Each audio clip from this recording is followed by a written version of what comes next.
Good morning mga ka-baby loves. So, nandito ako ngayon sa amin, sa lugar namin. Bisita kay Nana kung okay lang. So, kakatapos lang ng bagyo. Pero yung sa amin, kagabi ay hangin lang malakas at yung ulan ay pabugso-bugso. So, dito din daw ay ganun din, hangin lang malakas. So, nagbikas daw sila Nana doon sa bahay ng aking kuya. Doon sa may niyugan. So doon daw sila natulog kagabi at kanina lang umuwi sila, baka pag tuloy-tuloy yung ulan dito sa amin at doon na naman sila matulog kasi yung lugar namin dyan sa taas malapit sa kalsada, so naguho po yun mga ka-baby loves. At hindi natin alam, lalo kapag tuloy-tuloy yung ulan at yung lupa ay malambot ang lupa at delikado, baka pupunta dito sa amin kasi ito ay matarik papunta sa kalsada mga ka-baby loves. Nan, kasama ko ang aking pamangkin, so magbulaklak ba, daman pwede bulon pengyak be.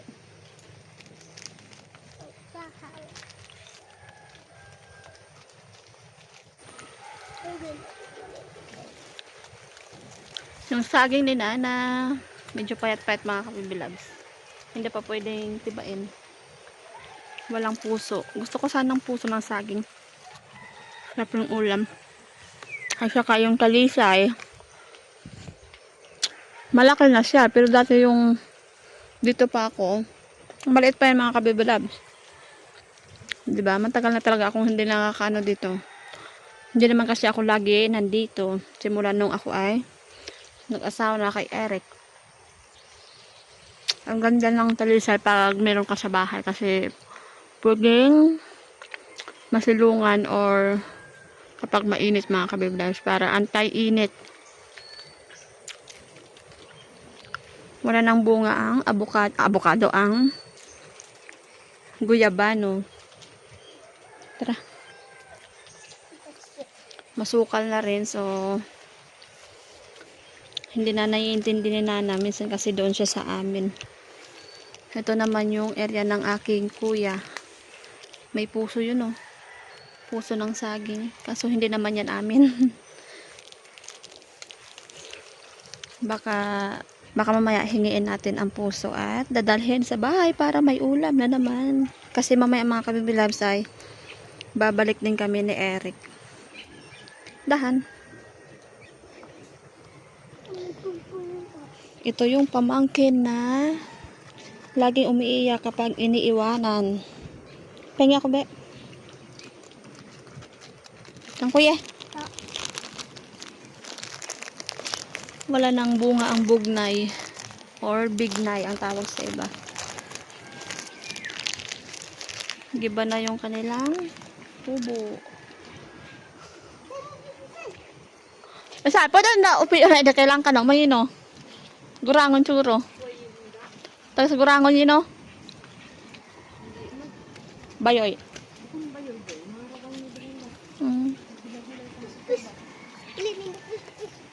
Merong langka. So, tanim yan ng aking kuya.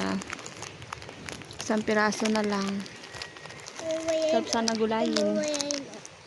Igagala ko kayo dito sa amin kasi pupunta ako doon sa tindahan.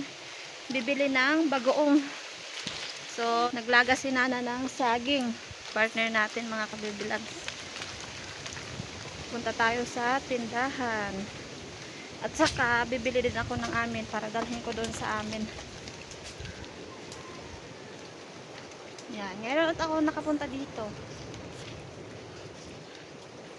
Meron na palang daan dito kasi dati dito sa baba. Ngayon, dito na sa taas. Dahan. Dito tayo bibili.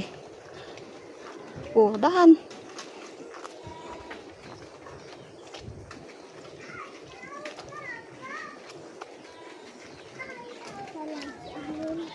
Ha?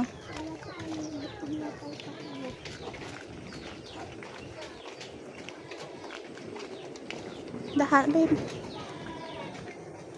Gawad! Dalaga na si Gawad!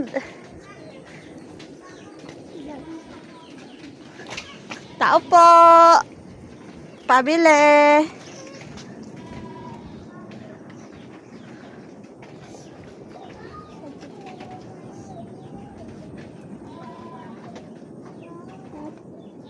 Ano kang bilhan? Maigi na, Mos. Yatig pa mo ginamos.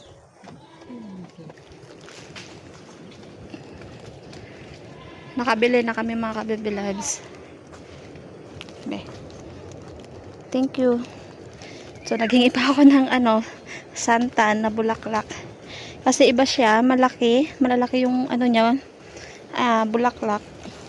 At bagoong. So, yung bagoong nila ay isdang lambiyong. Dahan.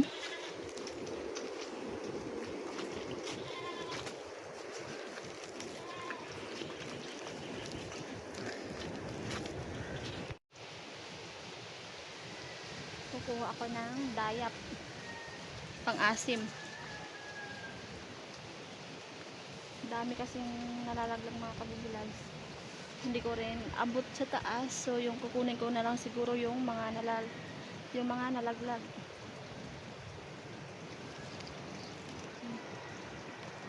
Yan. Anong tawag yan sa inyo? Para siyang din, as sinturis or dalandan, pero napakaasim to. Ang tawag sa amin ay dayap, kaso maliit pa siya. Yung kukunin ko ay pwede pa naman siguro to. Wala siguro sira. Pang-asim.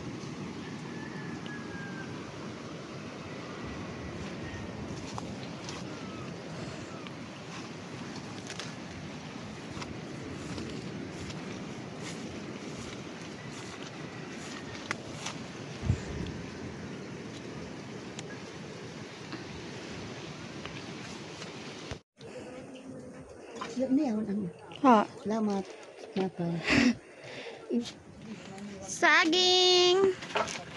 Payat ang saging. Ha?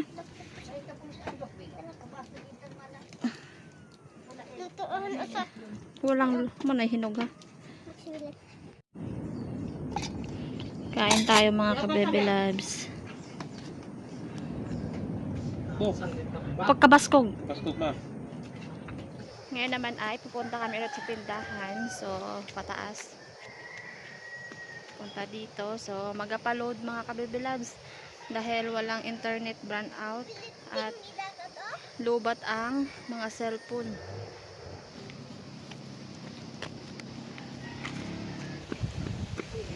Dito kami mag-upload. Mag-upload daw si Eric ng balita kung nasaan ang bagyo.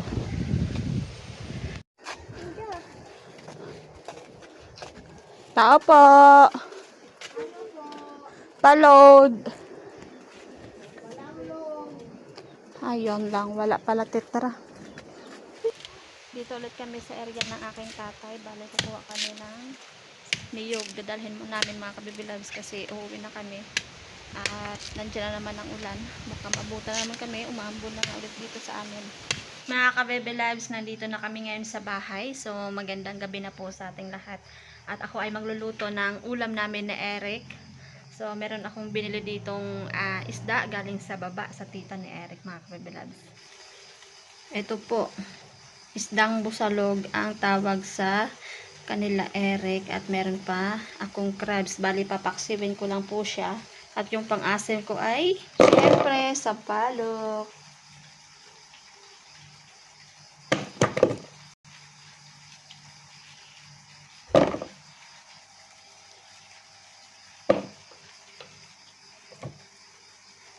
So, hindi po ito parrot fish. Yan. 4 piraso. Kalahating kilo. Masarap ito mga kabibilags. Lalo yung atay niya.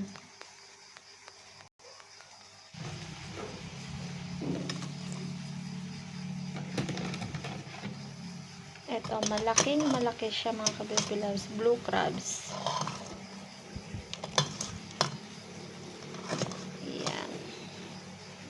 Kaunting suka.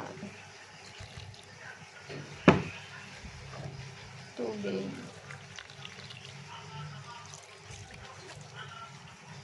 Salang ko na siya mga kabibilags. Yan, yung ating pinaksil. Kumukulo na siya mga ka-baby loves. Maya-maya ay okay na yan at kakain na kami. Hahanguin na natin mga ka-baby loves. Crabs.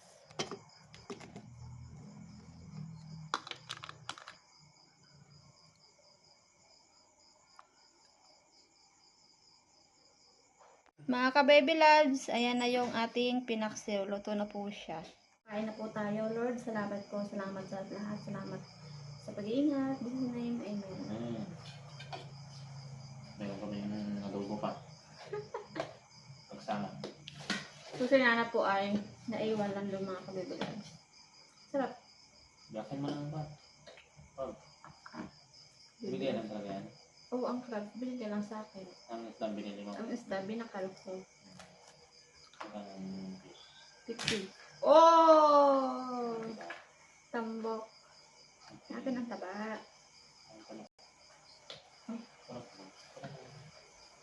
Masarap eh. Pagkasarap.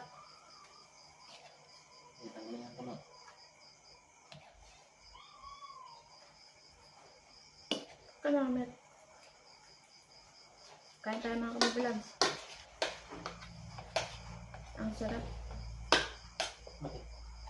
Ako.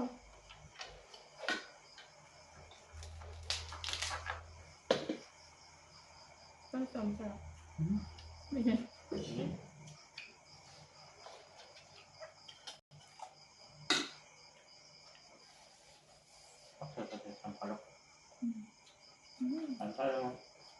Yummy.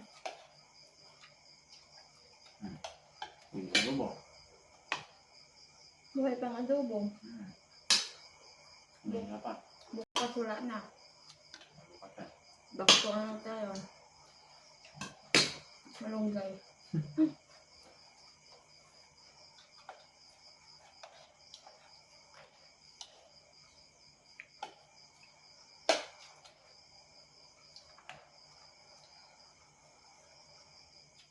Bus halong.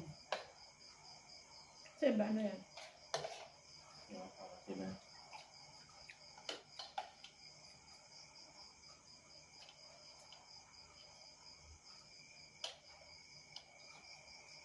Bakit mga kabibilags? Thanks for watching. Bye!